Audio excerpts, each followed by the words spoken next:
Hello and welcome to the Interpreting Wine Hospitality Podcast with me, your host and podcast founder, Lawrence Francis. Welcoming you to this series celebrating the category of sherry. Released during Sherry Week 2019, this series will transport you to the region via conversations with Señor Beltran Domecq of the Consejo Regulador and winemakers and owners of several bodega houses in the region. Sharing this information in podcast format, a first for the region. These 9 episodes will bust some myths about sherry that still exist in the marketplace and educate and attract a whole new audience of sherry drinker. So without further ado, here's today's episode of the series.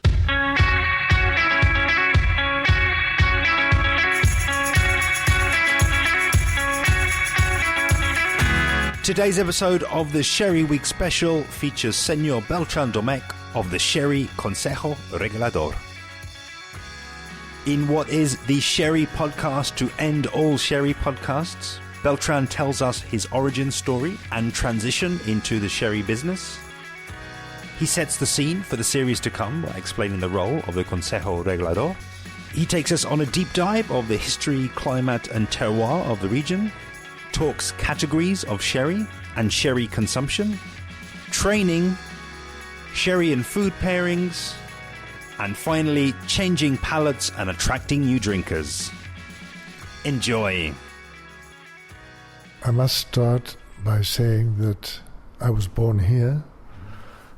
My mother's family were English from Williams and Humbert. My great-grandfather was the founder of Williams and Humbert, and my father's side were the Domecqs, which were Spanish by then, not his great-grandfather, who was the last Frenchman to be here. And so I was brought up bilingual, Spanish, English, and I'm the eldest of 7 brothers and sisters. I was sent to school to Madrid. I went to England to school too, and then I did university in Madrid. I did chemistry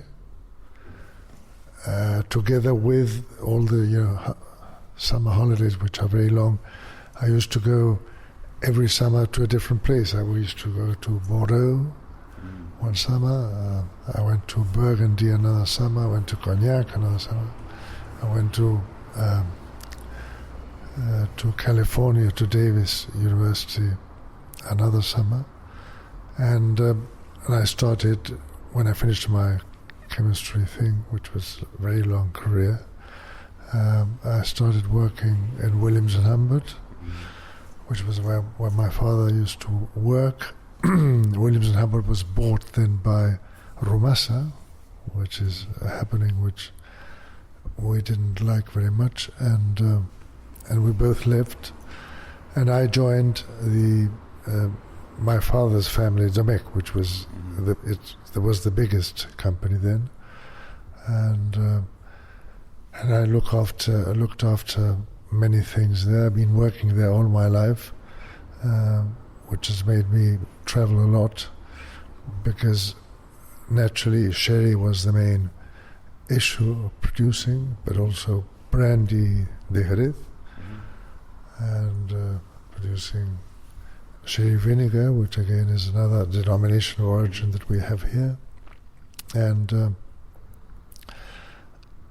I went through all the buying operations. I mean, Allied Lyons bought Domecq, which converted itself into Allied Domecq, and I worked with them. I think it was one of my most important, professionally speaking, situation, because I learnt a lot. Then Allied Domecq was bought by Pernod Ricard in 2005. That again, they sold what we have in Spain to an American company which was called Beam Global. I went on with them. It wasn't the best. And then, then I retired. I wrote a book about tasting sherry, which I'm now revising. We're going to do a second edition, and since then I was offered to preside the Consejo Regulador. Consejo Regulador, which is for sherry, for manzanilla, sanlúcar, Consejo Regulador of vinagre de Jerez and sherry vinegar, and I've been here since 2012. I must say that our first commitment in the Consejo Regulador is to defend the name Jerez and sherry, and so nobody else should use it. And as you know, until very recently, there was British sherry, there was Cyprus sherry, there was South African sherry, and all those things, which we were able to, through all kinds of legal things, we were able to recover. We still have a problem in the US because they produced Californian sherry, but so do they produce Champagne, and they produce Bordeaux, and they produce Chablis, so I mean the States is a big problem, but there we are. This is what, as I say, what our commitment is in this house. Naturally, we have a team of people that are looking to all the thing referring to production of sherry, that is to say, from the vineyard until the bottle. So checking that the varieties that are chosen are the adequate, that they're planting in the adequate soil, that they are being picked we have maximum production per hectare, and they have to be picked when they have a certain degree of maturity. We control also that people do the things properly. They can only take 70 liters out of 100 kilos of grape. The fermentation process, fortification, putting them into the barrels, American oak butts, 500 to 600 liter capacity butts, which is where they age. Sherry, as you know, ages in two phases, as a vintage and through the Solera system. The vintage is a static aging, and then we select those to go into the Solera system, and through the Solera system, which is a very curious system, we obtain the quality of the wines that we want, because the rotation is always the same. I would say that there are two factors which make sherry what it is. I think there's a historic one which is really fascinating to see, because we are at the end of the Mediterranean Sea, which was the sea of culture. We were invaded by the Phoenicians, who introduced the vine to this area. So that was 3,000 years ago. Then we've had Romans that used to export the wine to Rome. We had a very long invasion of 500 years of the Moors, who introduced us, funnily enough, into other things like, for example, distilling wine. And that distilling wine is a very important fact, because they used it for perfumes and for medical purposes. But the enologists of Jerez over 1,000 years ago realized that if they added a certain amount of alcohol, which, by the way, is a Moorish word, added to this wine, it would stabilize it, and evidently we could go farther away and export it to many countries.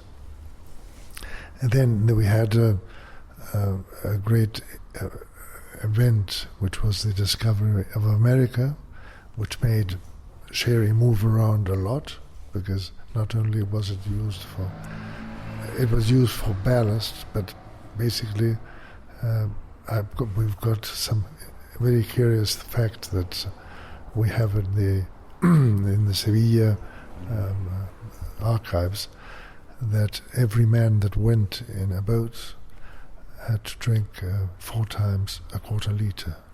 So he would drink a liter of sherry every day. But I have to say that, well, evidently I'm not going to go into if that it was a lot or not. It is a lot, I must say. But after all, in those times the difficulty was water. Water would go putrid, and sherry wouldn't. And after all, well, sherry, 85% could be water. No? So, yeah. Then the influence of the English here, which was very, very strong, and that made the Solera system work, because some clients said, "Oh, this wine is not the same one as last year." So, and so the enologists of the time, I'm speaking about 300 years ago, starting doing this Solera system. So that is how it's been evolving, historically speaking, and that's why sherry is a fortified wine. It ages in barrels, Solera system. So why? But then there's an important geographical fact, and that is that this area, because of its proximity to the Gibraltar Straits, has a very specific microclimate. So it has 300 days of sunshine. It has winters which are not very cold. Temperatures go down to 4 degrees. But the summers are very hot, 40 degrees sometimes.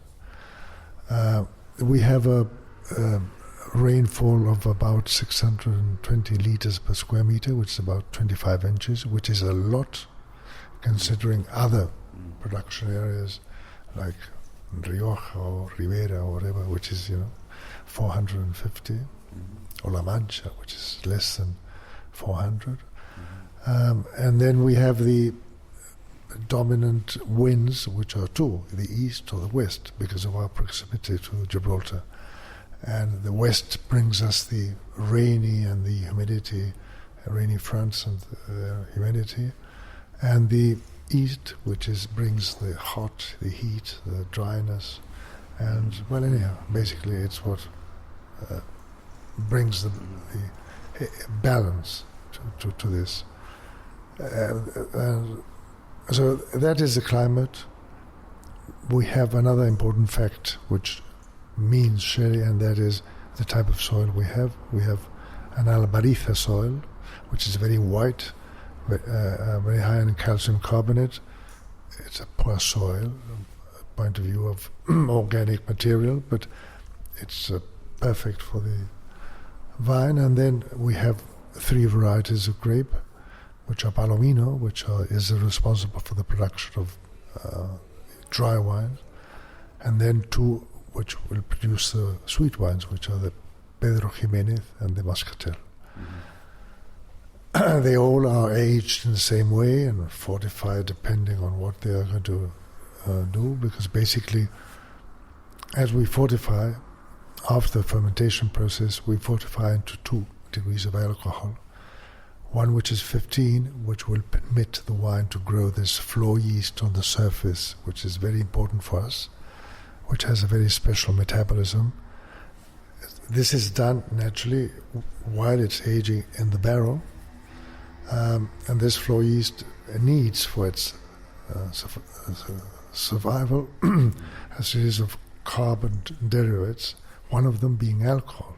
So it eats on alcohol, it eats on glycerol, it's interesting too, and it eats on acetic acid. So Fino sherries or Manzanillas are wines which have the lowest volatile acidity in the world. Volatile acidity is acetic acid. Acetic acid is, when in excess, is what gives you the smell of vinegar. And when it increases even more, it becomes vinegar. And it's at the same time also very dry to the taste because of its low content of glycerol. And so that's another. And it's very pale because it's been aging without oxygen inside, thanks to the floor yeast, which is, not permitted the oxidation of the wine.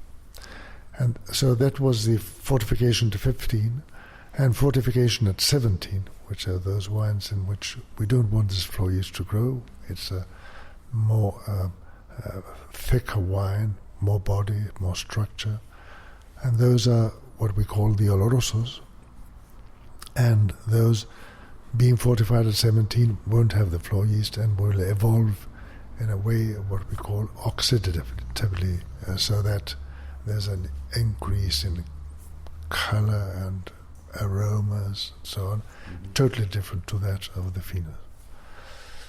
Basically, in the Fino side, we have two types.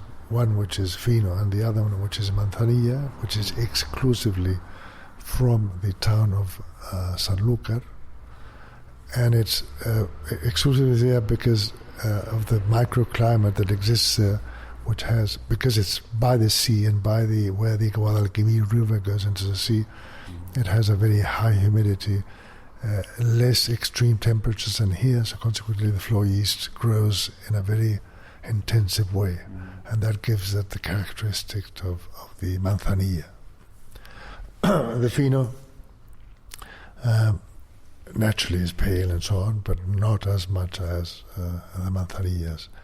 And Manzanillas are more delicate than Finos. Finos are possibly have got a bit more body, but it's very difficult to see the difference. Both those wines age and they are bottled as such, and they're very delicate, and you have to drink them in special glasses and have a very special matching with food, because that's one of the important things we've been doing in the Consejo Regulador in the promotion of sherry, that sherry should be consumed in a proper glass, not a small little schooner, as it was done in England in the old times, in a proper white wine glass, and at the adequate temperature. It all should always be drunk cold, and it should be always accompanied by food. Here we speak about that we have a lot of tapas bars that have tapas of different types, and the tapas have evolved enormously so that they go well with different sherries. Sherries vary so much. So I've spoken to you about the Finos, but then there's also the Finos will evolve with time, and then the floor yeast will die, and then it'll be aged oxidatively, and it'll become amontillado. So there we have three types: Finos, Manzanillas, amontillados. And then on the other side, where we fortified at 17, we will have two types of wines. One which is a palo cortado, which is a very special type of sherry, kind of mysterious and rather delicate. It's a very delicate oloroso. And the oloroso, which actually with all its aging has increased in color and in body and has a very special taste. And naturally it increases in alcohol through this aging, because I've said that we fortify only to 2 degrees of alcohol, 15 for the Finos, 17 for the Olorosos. But all those wines, when you see them in the bottle, you see they have more alcohol than that. And it's due to that there's a concentration process that takes place. In the Finos, naturally the floor yeast is eating alcohol, so consequently the alcohol won't go up. But in the Olorosos, the alcohol will go up, and naturally will go up to, sometimes in the very old wines, up to 20 or 21 degrees. So that alcohol is not added from 17 to 20. It's just the concentration process. To put it kind of simply, wine's most important component is water, which is H2O. It's a molecule which is small. The next most important component is alcohol, ethanol, which is a big molecule. Wood is a porous substance, so that the water will go easier through the wood and consequently will concentrate the ethanol inside. And that is the fact that provokes this increase in alcohol in these wines. We've spoken about those are the dry wines, and what is fascinating to say is that with one variety of grape, Palomino, we're able to produce 5 different dry wines: Manzanilla, Fino, Amontillado, Palo Cortado, and Oloroso. And the only difference between them is 2 degrees alcohol, which we've added. I think enologically speaking is one of those miracles of enology. Then we have the sweet wines, which are wines which we pick at the same time as the others, but are normally left in the plant for a bit longer, and then left to the sun to become a semi-raisin. And you press that and you obtain a very concentrated juice, which the fermentation will not take place because we will fortify so that it stops. And then we age them again through the solar system as a vintage and through the solar system to produce good sweet wines.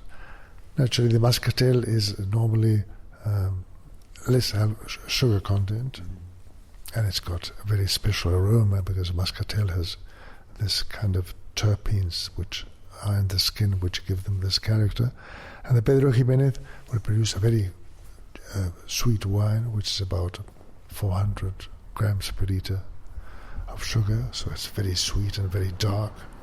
And that is and then we produce what we call the blended wines, which are the mixture of the dry ones and the sweet wines. So, as you know, in England, you have a lot of medium and cream sherries. So medium basically is a blend of Amontillados, Olorosos, with a proportion of PX to the level of 45 grams per liter, synthetically speaking. And then you've got the creams, which are wines which are made basically with Olorosos, with a more proportion of Pedro Jimenez to give it a level of 130 grams per liter of sugar. Curiously enough, commercially speaking, England is the most important export market we have. And the consumption of sherry that you have in England is over 65% is cream or pale cream. The first market is Spain now. And what they drink here is normally above 80% will be manzanillas and finos. So there's a tremendous difference of what we're drinking here, which is very pale and dry and so on, compared to England, which is very sweet and dark. But we have other markets in which we work, and that is number 3 market is Holland, which is strong, Germany, the US, Belgium, and a series of many other countries that consume sherry, and all in different types. So it's really. As I was saying, we have departments in the Consejo Regulador that are permanently controlling the stocks, the qualities, and how much they're aged of all the bodegas, different bodegas. All the bodegas have to be put down into the Consejo Regulador to sell them as sherry. Every bottle has a special strip stamp that goes in the back label, which is, I don't know if you notice in the entrance there's a colored glass which has 2 ladies picking grapes, and that is what goes on the strip stamp. If they don't have that strip stamp, it's not sherry, and evidently we have to take care that is like that. We also do a lot of formation. I think it's very important that sherry the same as I'm speaking to you about different sherries and how they are done and so on. We give long courses to people because we find that a man or a woman who has done courses with us, which are very intense. Normally, we have very intense courses of 2.5 days, and we give them the knowledge so that they are going to be our ambassadors in the different countries where they come from. Now we are doing other promotions, and we are trying to also do a promotion directly, because all the promotions we've done up till now has normally been to the leaders of opinions, sommeliers, writers about sherry, people who know, and now we want to go to the consumer more directly. See if we are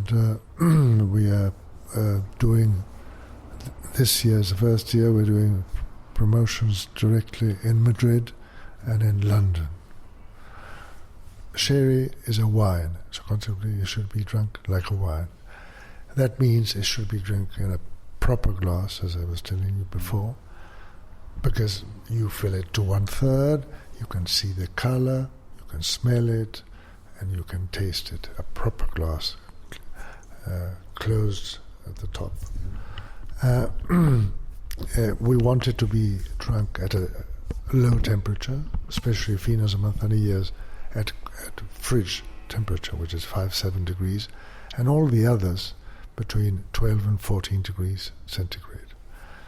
We feel that many of these old wines would say this is a sacrilege, what you're doing, but I must say that all these wines have an incredibly high alcohol content, as I said, because of concentration. If it's high alcohol, this is going to affect your tongue, and consequently you're not going to see the possibility of those special aromas which have been formed during the aging. So that's why we recommend it to be cold. And eating. We've done a lot of work on what we feel that the different sherries you can eat with. So, for example, Finos and Manzanillas, because of that low volatile acidity, low acetic acid, they go well with salads with vinaigrette, which doesn't go well with other wines or vinaigrettes. It goes well with lots of things. I mean, I would say it's a kind of, all fish, prawns, strange things like asparagus and artichokes, which go badly with wines, white wines in general. Sushi, for example, smoked salmon goes so well. Then we have Amontillado. Amontillado is a wine which has more body and structure. It has had flow for a certain amount of time, so consequently it's very dry because it has no glycerol. And then and it ages additionally, and it will have a more longer taste, and it will go well with same. It's very dry. It go well with white meats and with consommé or things like that. And then we have the olorosos, which I think are, I should say, the most harmonious wines we produce, because, as you know, wines have 4 tastes, which we feel in the tongue in 4 places, and that is the sweetness, acidity and saltiness, and bitterness. Saltiness and acidity are perceived in the side of the tongue. Sweetness is perceived in the tip of the tongue, and the bitterness in the back of the tongue. So Olorosos is one of those wines which are very well balanced, and they go very well with game, meat, all kinds of meats go very well with it, and even with sweets. I think really cheeses, and then you have the creams, for example, which the cream is a very special wine which has been done basically with Olorosos and Pedro Jimenez to have a sweetness, but it goes very well with puddings. So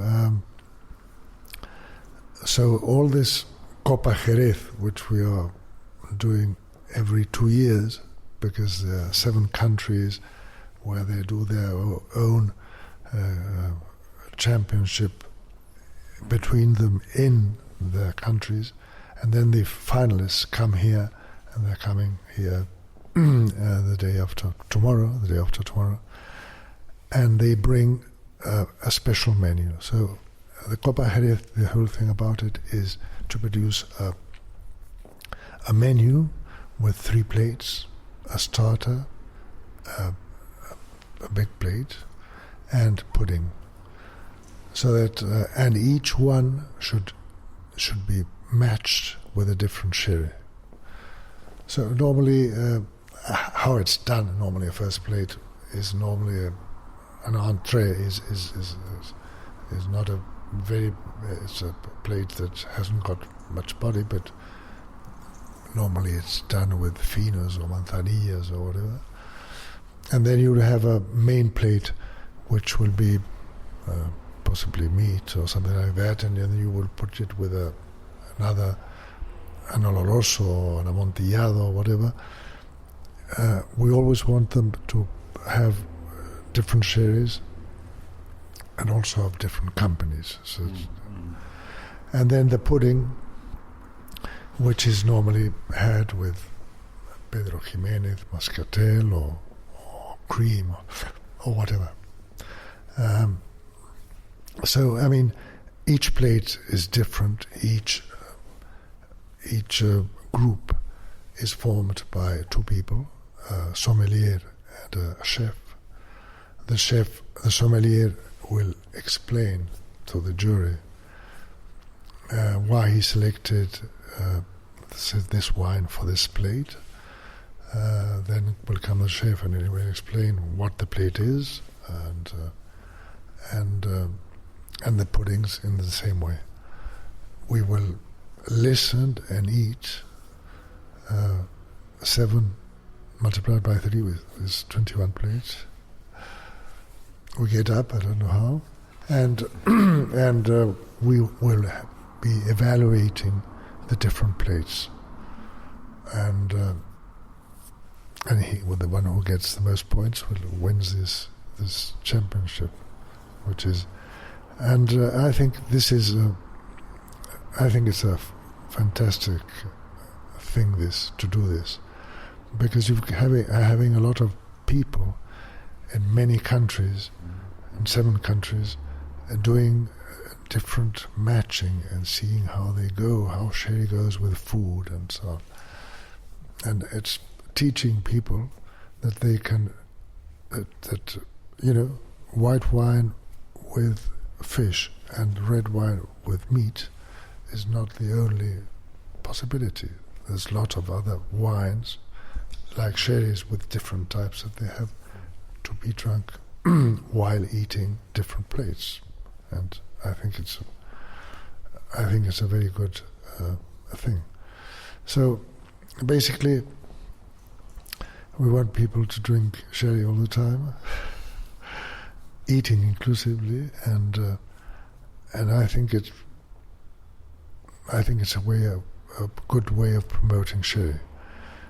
We promote sherry in various ways. I mean, not only, but